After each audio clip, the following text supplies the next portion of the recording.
On the evening of October 8, 1871, Chicago was alive. Alive with music, laughter, and the rhythm of a city that never slept.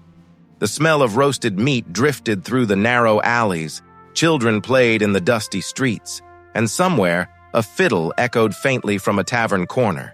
Chicago had grown fast, too fast, and its wooden heart was beating restlessly. But beneath that restless pulse, the air felt heavy, dry. For weeks, no rain had fallen. The wood that built nearly every house, barn, and bridge was bone dry, and as the sun dipped beneath Lake Michigan's shimmering edge, a breeze began to whisper. A breeze that would soon become a howl. At 137 DeKoven Street, in the humble barn of the O'Leary family, a single spark would change history. No one knows exactly how it began. Some say Mrs. O'Leary's cow kicked over a lantern. Others say mischievous boys were playing cards and knocked the lamp by accident.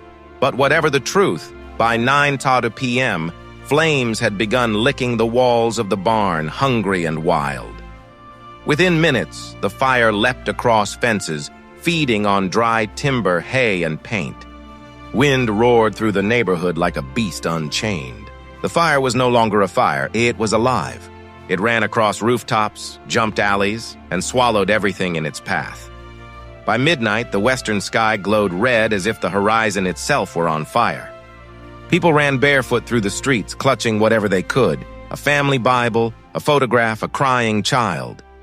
Horses screamed, dogs howled, and church bells rang, warning a city that was already too late to save itself. Chicago's volunteer firefighters were brave, but they were exhausted. The night before, they had fought another massive fire, and their engines were slow, hoses leaking, horses weary. The strong wind turned embers into arrows, raining fire miles ahead of the main blaze. Downtown, magnificent buildings of wood and stone caught one by one. The courthouse, the post office, the telegraph office. Flames painted the night sky crimson, and people said it looked like the gates of hell had opened. By dawn, Monday, October 9th, the fire had crossed the river, something no one believed possible.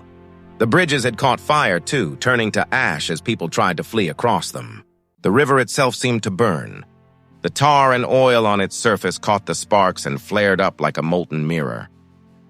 Now the fire raged through the business district, devouring banks, hotels, and newspapers, including the Chicago Tribune office.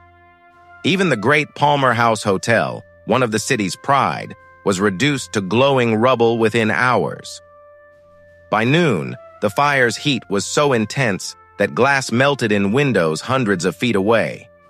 Iron beams twisted, wooden sidewalks vanished. People fled north toward the lake, but the wind followed, driving fire like a predator chasing prey. Families camped on the shores of Lake Michigan, the only safe ground left. The cool waves lapped at their feet while behind them, their entire city burned. Mothers wept, children clung to their fathers' legs, and the sound of collapsing buildings thundered like Judgment Day. By Tuesday morning, it was over. Rain finally came, soft and slow, falling on the smoking ruins of what had once been America's fastest-growing city. Chicago was unrecognizable, 17,000 buildings destroyed, 100,000 people homeless, and nearly 300 lives lost. But amid the ashes, something extraordinary happened. Instead of despair, there was determination. Chicago didn't die. It began to rebuild. Within days, tents became shelters, and churches became relief centers. Money and supplies poured in from across the nation, from New York, Boston, London, even Paris. Architects and dreamers saw opportunity where there was only destruction. From the blackened rubble rose a new kind of city, one built not from wood, but from steel and stone. Within a few decades, Chicago would become the birthplace of skyscrapers, and its skyline would stand as a symbol of resilience. The O'Leary family, whose barn had been the spark of it all, became infamous. But historians later agreed the blame was unfair. The fire was inevitable, a perfect storm of human haste and natural fury. Even today, as you walk through the streets of modern Chicago, there's a whisper in the wind. It speaks of that October night, the night when the world learned that cities, like people, can burn and rise again stronger. Because the Great Chicago Fire wasn't just the story of destruction, it was the story of rebirth. If this story gave you chills, remember, history isn't just about dates and facts. It's about survival, courage, and the power to rebuild when everything seems lost. Subscribe for more real, untold historical stories that shaped our world.